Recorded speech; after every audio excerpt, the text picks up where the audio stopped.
ब्रह्मांड के सबसे बड़े ग्रह और मकर राशि के पराक्रमेश भगवान देवगुरु बृहस्पति अस्त अवस्था में आने वाले हैं। 7 तारीख की सुबह 7:24 से लेकर के 2 जून तक ये अस्त अवस्था में स्थित रहेंगे। इस अवस्था को क्या माना जाए भाई? अभी अभी देवगुरु बृहस्पति का आगमन हुआ है और ठीक वो भी आपके मूल त्रिकोण भाव पर हुए हैं। इनका आगमन ही एक बहुत बड़े शुभ संयोग को प्रदर्शित करने वाला था। इनकम भाव पर इनकी दृष्टि थी, कोई बड़ा इनकम निकाल करके देने वाले थे, लेकिन अभी अभी खबर आई कि ये देवगुरु बृहस्पति अस्त हो रहे हैं। ये आपको भी विस्मित कर सकता है। आपने कई कार्यक्रम भी देखे होंगे जिसमें यह प्रदर्शित भी किया होगा कि देवगुरु बृहस्पति अस्त हो रहे हैं, मतलब बहुत से प्रॉब्लम परेशानियों का आना संभावी है। लेकिन हम आपको बता सकते हैं कि ये एक ऐसा समय होगा जिस समय पर बल्कि आपके जीवन में कोई बड़ी उन्नति का समय प्रारंभ हो सकता है। कैसे हो सकता है, क्या होगा इस अस्त के कारण, इस बात को हम जानेंगे। क्या सावधानियां रखनी है, क्या उपाय करने हैं, इस बात को हम जानेंगे। बहुत सकारात्मक होकर के इस वीडियो को जरूर देखिएगा। प्रारंभ करते हैं छोटे से टेक्निकल पॉइंट से। भाई ये अस्त होते क्या हैं? आपके मन में भी ये डाउट होगा कि अस्त का मतलब क्या होता है। इसे हमारे सरल भाषा में कहा जाता है ग्रह का डूबना, या जिसे तारा अस्त कहा जाता है। आपने सुना होगा, कभी गुरु तारा अस्त हो गया तो कभी शुक्र तारा अस्त हो गया। वास्तव में देखा जाए तो सभी संसार में भगवान सूर्य ही एक ऐसे हैं जो सबको अपनी विकिरण से, अपनी किरणों से, अपनी आभा से प्रकाशित करते हैं। अब जब कोई ग्रह सौर मंडल में सूर्य के बहुत निकट आ जाता है और लगभग 1 डिग्री निर्धारित किया गया है, उस डिग्री के अंतराल पर जब कोई ग्रह आता है, उस अवस्था में उस ग्रह को माना जाता है कि अस्त अवस्था पर होना। इस समय पर देवगुरु बृहस्पति के लिए माना गया। देवगुरु बृहस्पति जब 11 डिग्री के अंतराल में होंगे तब अस्त अवस्था का एक समय होगा। अब सूर्य भगवान को देखा जाए तो ये बैठे हैं ठीक आपके चतुर्थ भाव पर, यहाँ पर सूर्य भगवान है। अब इनकी डिग्रियां आज जो चल रही हैं वो 22 डिग्री से ऊपर चले गए हैं, अर्थात 23 डिग्री के आसपास पहुंचने वाले हैं। और वहीं पर देवगुरु बृहस्पति 1 डिग्री पर हैं, क्योंकि अभी 1 तारीख को ही तो आए हैं।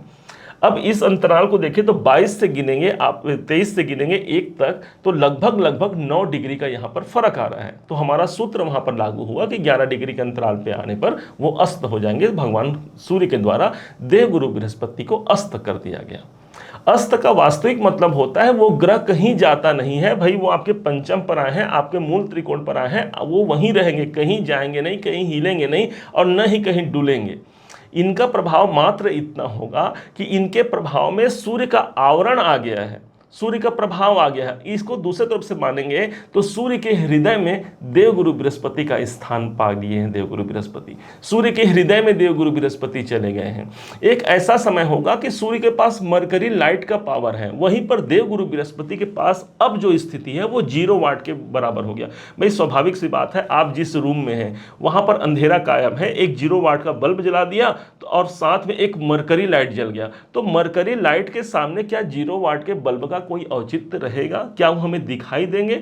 नहीं दिखाई देंगे। बस इतना ही समझिएगा। अब यदि मान लीजिए मरकरी लाइट बुझा दिया जाए तो उस कक्ष में 0 वाट का बल्ब है, हमें ज्यादा फोकस ढंग से, हमें ज्यादा ध्यान लगा करके किसी कार्य को करने की आवश्यकता रहेगी। यही है देवगुरु बृहस्पति का अस्त होना। अब जानते हैं इनके प्रभाव को। तो भाई इस समय पर जो इनके प्रभाव आएंगे वो सूर्य से मिलकर के आएंगे, क्योंकि सूर्य भगवान ने ही तो इसे अस्त किया है। तो अब गुरु के संग संग सूर्य का प्रभाव भी आ गया। देखा जाए तो नैसर्गिक रूप से देवगुरु बृहस्पति और सूर्य दोनों मित्र हैं। एक तो ग्रहों के राजा हैं और दूसरे ग्रहों के जो कुल उपरोहित माने गए हैं, पुरोहित हैं हमारे देवगुरु बृहस्पति, देवता हैं, गुरु हैं। अब इसके प्रभाव से पंचम भाव पर है।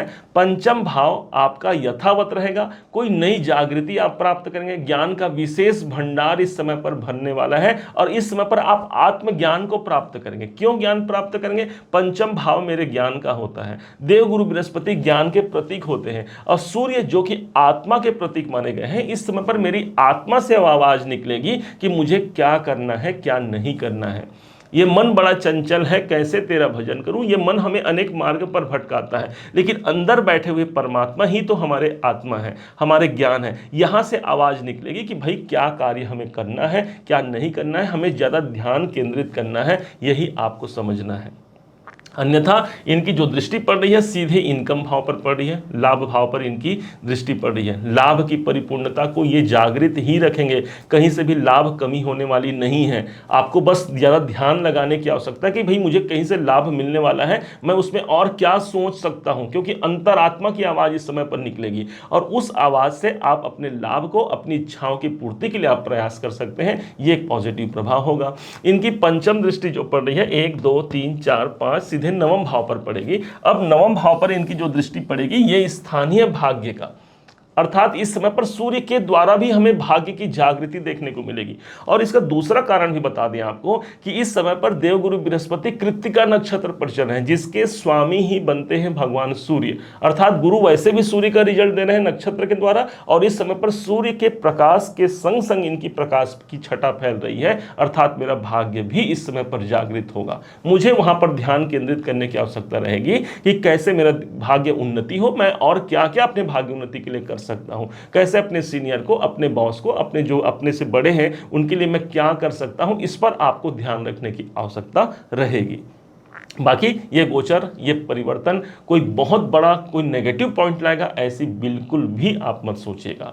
अब कहां पर हमें सतर्क रहना है, देखिए किसी भी मांगलिक कार्य को करने के लिए हम देवगुरु बृहस्पति के गोचर को, देवगुरु बृहस्पति को अहम भूमिका देते हैं। जब विवाह का मुहूर्त निर्धारण होता है तब ज्योतिषगण क्या करते हैं, देवगुरु बृहस्पति के ही गोचर को देखते हैं। और भाई इस समय तो शुक्र भी अस्त है, अर्थात शुक्र तारा भी अस्त है, डूब गया है, और देवगुरु बृहस्पति भी अस्त है। अर्थात किसी भी मांगलिक कार्य को पूरा करने में हमें इस समय पर अवरोध उत्पन्न किया गया है शास्त्रों में।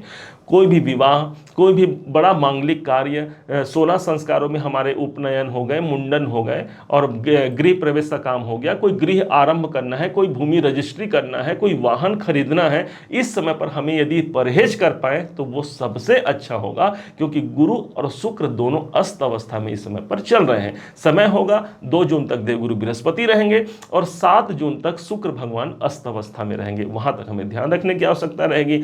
अब कैसे इस अस्त अवस्था में भी हम अच्छे परिणाम को ले पाए, ध्यान रखिएगा। इस समय पर देवगुरु बृहस्पति अदृश्य हो गए हैं, अब ढूंढना है उन्हें। एक तो ढूंढ लीजिए मंदिरों में, मंदिर जाकर के भगवान को मत्था टेक लीजिए, कुछ प्रसाद अर्पण कर दीजिए और भगवान का आशीर्वाद लेकर के घर आ जाइए।